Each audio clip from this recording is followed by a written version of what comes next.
ঘোষ তাকে সহজে ছেড়ে দেবে না। বারবার সে পেছন ফিরে তাকাচ্ছিল।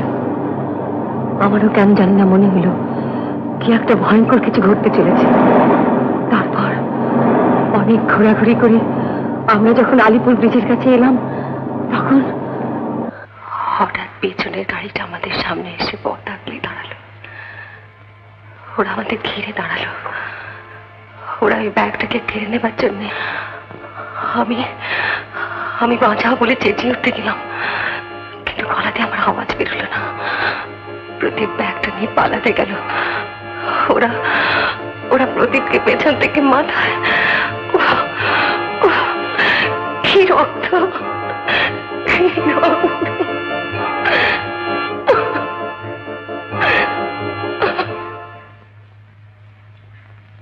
ওরা আমাকে জোর করে গাড়িতে করে ধরে নিয়ে গেল। কিছুদিন আটকেও রাখলো, কিন্তু যখন দেখলো আমাকে দিয়ে ওদের কোনো ক্ষতি হবে না, দূর করে তাড়িয়ে দিল। হাতে একটা পয়সা নেই, অচেনা শহর, কাউকে চিনি না, একা আমি। এই পৃথিবীটা কি নির্মম সেদিন বুঝেছিলাম। তাই সুরজিৎ বাবুর কাছে গিয়েছিলাম বাধ্য হয়ে কিছু সাহায্য চাইতে। এখানে যে এত সব ঘটনা ঘটে গেছে আমি জানতাম না। আপনি বিশ্বাস করুন, জানলে আমি নিশ্চয়ই। আমি বিশ্বাস করি বলেই সবার আগে আপনার কাছে আমি ছুটে এসেছি। আর আমি চাই এই অন্যায়ের প্রতিকার হোক। আপনি চান না? হ্যাঁ, আমিও চাই।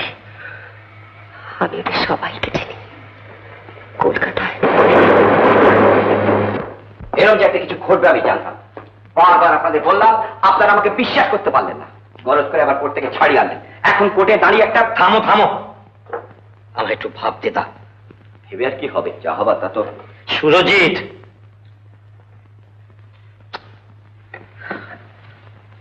কোথায় যেতে পারে?